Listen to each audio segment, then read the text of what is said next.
कुछ भक्ति जिज्ञासुओं ने गुरु महाराज साहब से प्रश्न किया, ये प्रभु ईश्वर गुरु में क्या फर्क है? लोग बहुत सी बड़ी संख्या ये सोचती है कि गुरु जी भी तो ईश्वर को भी प्राप्त कर रहे हैं या ईश्वर की ही आराधना करते हैं और ईश्वर की सारी शक्तियाँ उनके अंदर में है, तो हम गुरु के माध्यम क्यों बनाए हैं? हम क्यों नहीं हम डायरेक्ट ईश्वर से अपना संबंध जोड़ें? बहुत सा ऐसा लोग कहते हैं, ऐसे लोग कि गुरु की कोई ज़रूरत नहीं है, गुरु ठग होते हैं और हम हमेशा ठगे जाते हैं। इसलिए जो आराधना करना है, पूजा करना है, जैसे गुरु कर रहा था वैसे हम खुद ही डायरेक्ट ईश्वर से बने। लेकिन धर्मशास्त्र में गुरु की महिमा बड़ी जोर की गाई गई है। कहा गया है कि गुरु गोविंद दो खड़े हैं, क्या को लागू पाओ, बलिहारी गुरु आपने गोविंद दियो बता। इतनी बड़ी महिमा गाई गई है। ये धर्मशास्त्र की महिमा सुन करके पढ़ करके व्यक्ति चकित हो जाता है कि कैसे बड़ी है। भगवान की शक्ति है जो गुरु जी प्राप्त किए हैं और वो शक्ति हम भी प्राप्त करेंगे, तो गुरु की क्या आवश्यकता है? इसलिए आप इस शंका का समाधान करें, ये क्या उचित है, क्या सत्य है? तो उन्होंने कहा कि बिना गुरु की मध्यस्थता कोई भी भक्त भगवान को नहीं प्राप्त कर पाता है। चलता जरूर है, उस रास्ते पर थोड़ा आगे चल करके भटकने लगता है और वही थोड़ा आगे और जाकर के रुक जाता है और वहीं पर वो सोचता है कि यही हद है, यही परमात्मा है, यही सत्य है, इससे आगे नहीं बढ़ पाता। ये क्रिया ठीक उसी तरह से होती है जैसे एक चार्जर और बिजली में जितना फर्क है उतना ही एक गुरु और ईश्वर में फर्क है।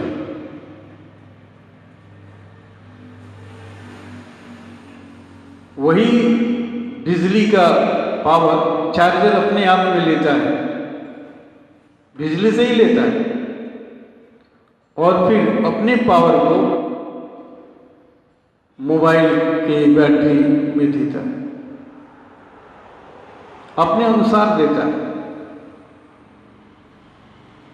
बिजली तो वही है लेकिन उसे कम करके कितना बैटरी को जरूरत है, मोबाइल को कितनी जरूरत है, कितनी बैटरी की जरूरत है, उसके अनुसार देता है, घटाता है, बढ़ाता है। ऐसे व्यवस्था है गुरु के अंदर। ठीक वैसे गुरु और भगवान में ठीक इतना ही फर्क है कि गुरु मध्यस्थता करता है भक्त और भगवान के बीच का मध्यस्थ। भगवान की भाषा आप समझ नहीं सकते हो, भक्त समझ नहीं सकता, न भक्त की भाषा भगवान, लेकिन गुरु समझ सकता है क्योंकि गुरु पास हृदय है, गुरु के पास मन है। लेकिन भगवान के पास हृदय और मन नहीं होता, वो एक शक्ति है।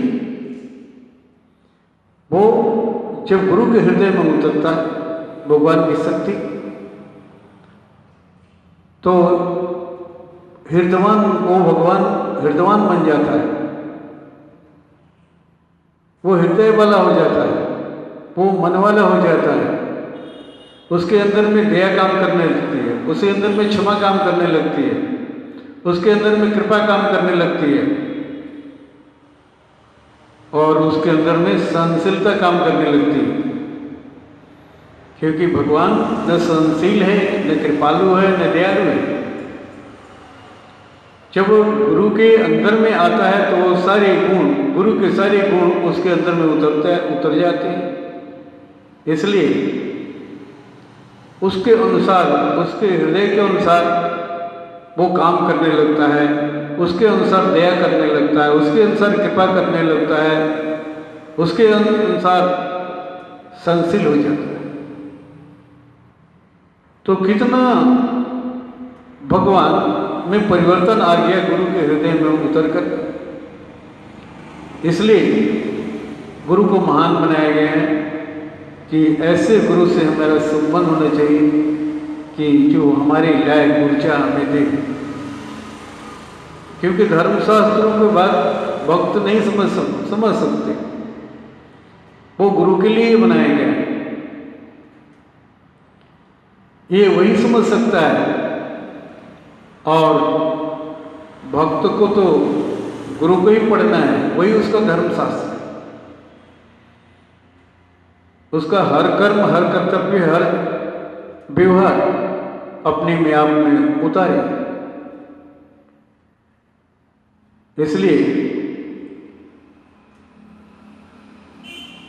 इसलिए गुरु जैसे चार्जर, बिजली चार्जर में आकर के वो कम हो जाती है, उसके वोल्टेज कम हो जाती है, और चार्जर उस वोल्टेज को मिनिमम करके मोबाइल की बैटरी के अनुसार उसको कितना चार्ज चाहिए, कितना वोल्ट चाहिए, उसके अनुसार वो देने लगता है।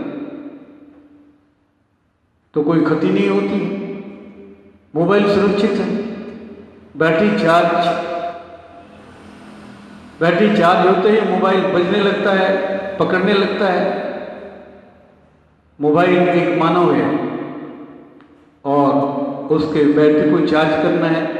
मानव के अंदर सारी व्यवस्थाएं हैं, हर इंटरनेट लगे हुए हैं, हर इंटरनेट की ज्ञान की व्यवस्थाएं उसमें हैं, लेकिन बैटरी चार्ज नहीं होने की वजह से उसके संवाद नहीं मिलते हैं, उसका आना जाना बंद रहता है।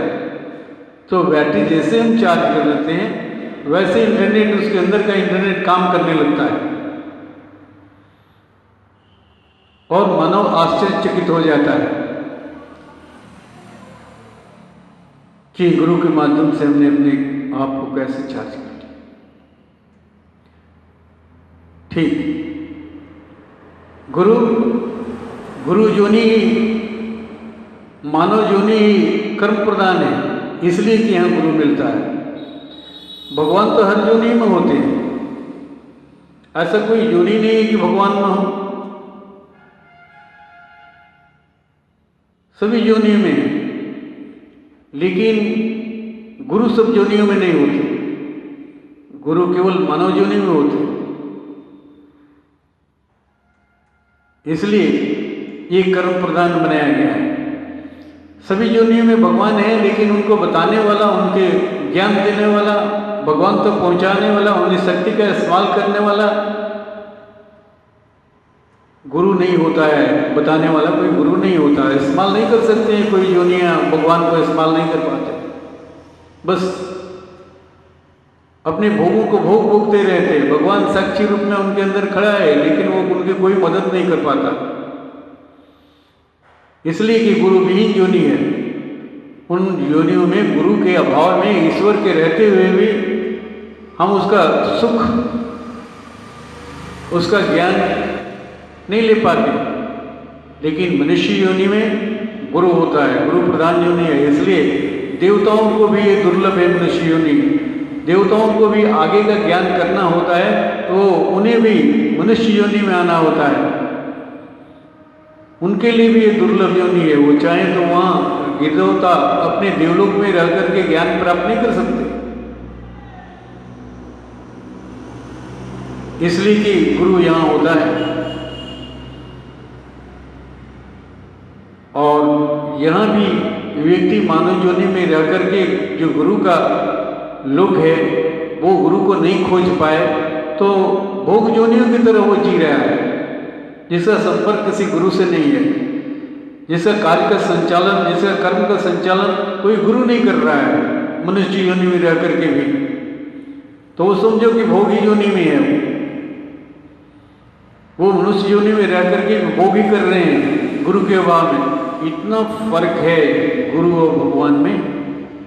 अगर गुरु न बताए, भगवान का ज्ञान न कराए, उसका बोध न कराए, तो कभी उस मनुष्य को भगवान का बोध हो ही नहीं सकता है। इसलिए गुरु इतना महान है। देखो, एक मकान जो बनती है वो कैसे बनती है? तो सीमेंट से। सीमेंट में एक शक्ति है, और ये काम सीमेंट तभी करती है जब किसी की मध्यस्थता मिले, किसी की मध्यस्थता मिले, क्योंकि वो एक शक्ति है। और शक्ति को शक्तिवान जब तक ले नहीं मिलता है तब तक से वो काम नहीं करती। शक्तिवान, तो शक्तिवान कौन है? तो मानव है, शिष्य है। मानव है, वो शिष्य भक्त है। तो वो क्या है? तो बालू। बालू अगर सीमेंट से जुड़ जाए बगैर मध्यस्थता का, बगैर गुरु के मध्यस्थता का, चाहे कि सीमेंट बालू से जोड़ करके हम सीमेंट बालू को बलवान बना दें तो नहीं बना सकता। सीमेंट नहीं बना सकता, क्योंकि मध्यस्थता किसकी? किसी की नहीं है। वहां गुरु की मध्यस्थता नहीं है। वो डायरेक्ट बालू ने सीमेंट से डायरेक्ट संपर्क कर लिया है। अगर बालू डायरेक्ट सीमेंट से संपर्क कर भी ले तो उसके अंदर में कोई क्षमता नहीं आती है।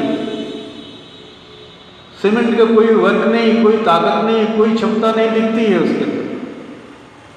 जब तक ये गुरु रूपी पानी, जल न मिल जाए, वही संबंध, दोनों के संबंध को स्थापित करती है। भक्त भगवान के संबंध को, वो जो गुरु रूपी जल है, वो जल जब सीमेंट और बालू से जल मिलता है तो दोनों को मिला देता है। सीमेंट और बालू को मिला देता है, एक मजबूत शक्ति बन जाती है दोनों मिलकर। अब शक्तिवान बना बालू, सीमेंट की शक्ति को धारण कर लिया। इसके मदद से? तो जल की मदद से, पानी की मदद से। वो कौन था पानी? तो वही है गुरु, वही गुरु। और फिर उस शक्ति से, उस बालू और सीमेंट की शक्ति से बड़े बड़े मकान खड़ा कर दिए जाते हैं, बड़े बड़े महल, बड़े बड़े भारयुक्त राजमहल बनते हैं उसके। और जैसे वो महल खड़े हो जाते हैं वैसे पानी हट जाता है, क्योंकि उसी मध्यस्थता की, उसे जुड़ने के, भक्त को भगवान में जुड़ने के लिए ही जुड़ा था। वो खुद ही छोड़ देता, उसका काम ही इतना है कि दोनों को मिला देना। और मिला दिया और पानी वहां से सूख जाता है। सीमेंट और बालू मिल करके बाल को खड़ा कर लेते हैं। अब उसे तोड़िए और पानी खोजिए तो नहीं मिलेगा।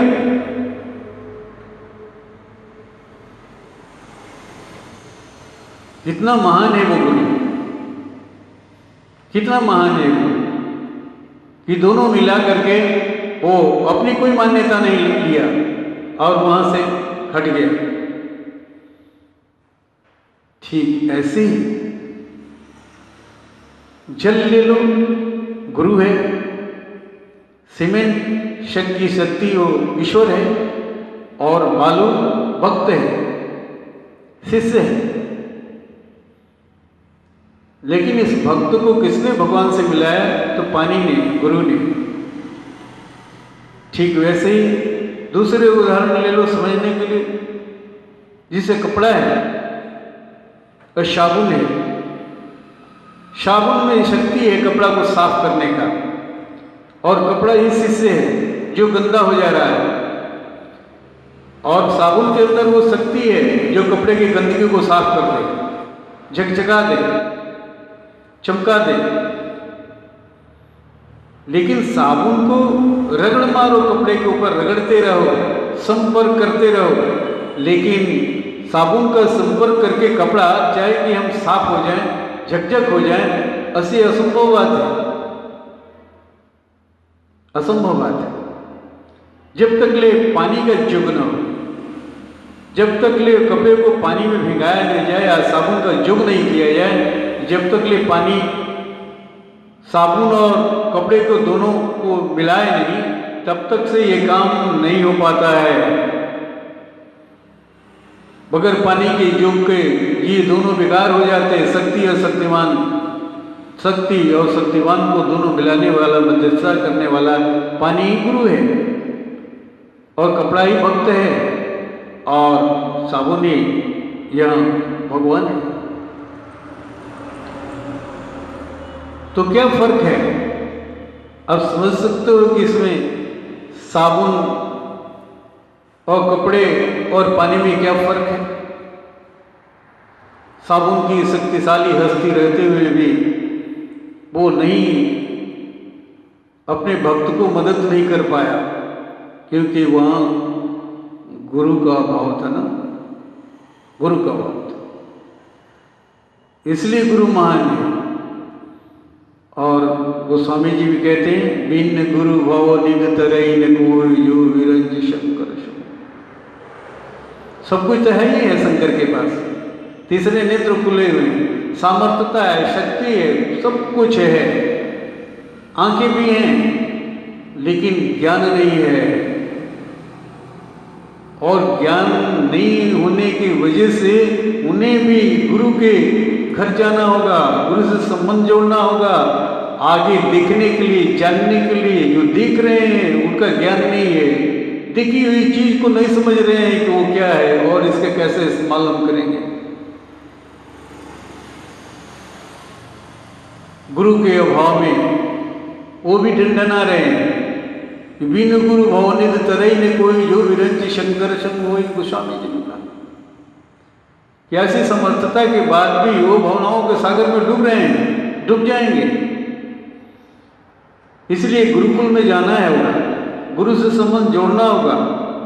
ऐसे अवतार भगवान की सारी क्षमता लेकर के वो जन्म लिए हैं, उन्हें कुछ करना नहीं है, लेकिन फिर भी उसको ज्ञान को लेना है। वो जो देख रहे हैं उसी का ज्ञान उनके पास नहीं, इसलिए उनके गुरु को खोज उन्हें भी करनी पड़ेगी और करनी पड़ती है। इसलिए गुरु की महिमा बहुत सभी लोगों ने गाया है, हर शास्त्र में क्या है गया है, और गीता भी ही करे, गीता का भी ही करना। भगवान कृष्ण गुरु हैं अर्जुन के, वो कहते हैं अर्जुन मन मना भाव मत भक्तो माताजी माम नमस्कार, मेरे मन से अपने मन को जोड़ दो, मेरी भक्ति कर, मुझे प्रणाम कर। ऐसा गुरु जल्दी कोई कहता नहीं है, लेकिन वैसे शिष्य के लिए कहना पड़ता है जो बहुत प्रिय है और उस रास्ते पर चलने वाला है, लेकिन बात नहीं समझ पा रहा है। इसलिए गुरु को अपने आप को खोल करके कभी कभी कहना पड़ता है, कहना नहीं चाहते हुए भी कभी कभी खोलना पड़ता है, क्योंकि अपना परिचय खुद न दे वो तो किसी की हस्ती नहीं है कि उसका परिचय ले ले कि वो क्या है, वो क्या है, वो अपना परिचय खुद न दे तो। इसलिए भगवान कृष्ण को अपने परिचय को देने पड़ा। पतंजलि युग ने भी यही कहा, वितराग विषयवाचितम, ऐसे गुरु जो बिना राग द्वेष का, उसमें राग भी नहीं हो, द्वेष भी नहीं हो, कुछ ऐसे लोगों को ध्यान करने से उस सत्य को प्राप्त कर लो। और कबीर साहब ने तो ऐसे गुरु के लिए कहा कि ना कुछ किया न कर सका, ना कुछ करने योग शरीर, जो कुछ किया सो गुरु किया, कह गए दास को। इतनी बार उन्होंने कही, न मुझे करने के लायक, न मैं शरीर करने के लायक है, न मैं किया हूँ, न करने के लायक था, जो कुछ किया गुरु किया। गुरु ने ऐसी प्रक्रिया दे दी, ऐसी प्रणाली दे दी, ऐसी शक्ति दे दी, वो अपने आप से होने लगा और हम दृष्टा बन गए। और दृष्टा बन के हम देखने लगे, क्रिया अपने आप हो रही है, दृष्टा बन के हम देखे जा रहे हैं। कितना आसान कर दिया, हम तो कुछ करने लायक थे ही नहीं। कितना आभार व्यक्त किया उन्होंने अपने गुरु के। फिर उन्होंने कहा कि धरती सारी कागज करूँ, लेखन करूँ, अन्नाय सात समुद्र में शिखरों, गुरु गुण लिखाना चाहिए। पूरी धरती को गुरु के गुण लिखा जाए तो वो छोटी पड़ जाएगी। कागज बना दें धरती को तो वो छोटी पड़ जाएगी। और सारे सात समुद्र को मैं से स्याही में बना दूं तो वो सूख जाएंगे। या जंगल की सारी लकड़ियों को मैं कलम बना दो, घिर से समाप्त हो जाएंगे, लेकिन गुरु के गुण नहीं लिख पाएंगे, नहीं लिख पाएंगे। सब कुछ छोटा हो जाएगा। गोस्वामी जी कहते हैं, गुरु के चरणों में जो उंगलियों में नख हैं, उनके सुमिरन करने से, जो मणियों की तरह चमक रहे हैं, उनकी सुमिरन करने से आपके तीसरे नेत्र, ज्ञान नेत्र खुल जाएंगे। वो किसी भगवान या ईश्वर की बात नहीं कर रहे हैं। श्री गुरु पद नख मण, नख में जो मणियों के समान जो नख चमक रहा है, उसका सुमिरन करने से, ध्यान करने से दिव्य दृष्टि हो जाती है। शंकराचार्य ने कहा कि ध्यान मूलम गुरु मूर्ति, पूजा मूलम गुरु पदम, मंत्र मूलम गुरु वाक्यम, मोक्ष मूलम। उन्होंने सब कुछ गुरु को ही कर दिया। कर ध्यान करना है तो उसकी मूर्ति करो, और पूजा करना है तो उसके पैरों पर ही कुछ चढ़ाने आना तो उसे चढ़ाओ। वही मूल है पूजा का, उसके चरण और उसके वाक्य ही मंत्र हैं, और उसकी कृपा ही मोक्ष प्रदान करती है।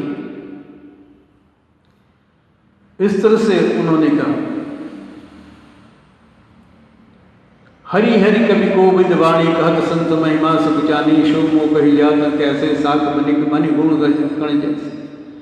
गोस्वामी कहते हैं कि एक गुरु के गुणगान करने के लिए ब्रह्मा विष्णु महेश को भी कह दो तो ये सब जाने लगे, संकुचित हो जाएंगे। उस बनिए की तरह जो साग बेचने का काम करता है और उसे मणियों को गुणगान करने के लिए कहिए तो मणियों का क्या गुणगान करेगा, क्योंकि मणि के विषय में तो जानता ही नहीं है, उसका सौदागर है ही नहीं, वो बेचता ही नहीं है, वो तो सब्जी बेचने वाला है। ठीक वैसे ब्रह्मा विष्णु महेश जो उस गुरु लोक में है ही नहीं, उनकी पहुंच ही नहीं है वहाँ, जो प्रकृति से परे है। गुरु तो उस लोक का वासी है, और उस लोक के विषय में ब्रह्मा विष्णु महेश भी क्या कहेंगे। ऐसे सब चले, ऐसी महिमा गुरु की कही गई है। इतना फर्क है गुरु और भगवान में। गुरु एक शक्ति है और ईश्वर एक शक्ति है, और गुरु एक मध्यस्थता करने वाला व्यक्ति, मानव है और भगवान है। इसी मानव में भगवान अपना प्रज्वलित रूप को स्थापना करके और भक्तों का काम किया करते हैं। उस प्रज्वलित रूप का नाम गुरु है, भगवान के प्रज्वलित रूप का नाम है।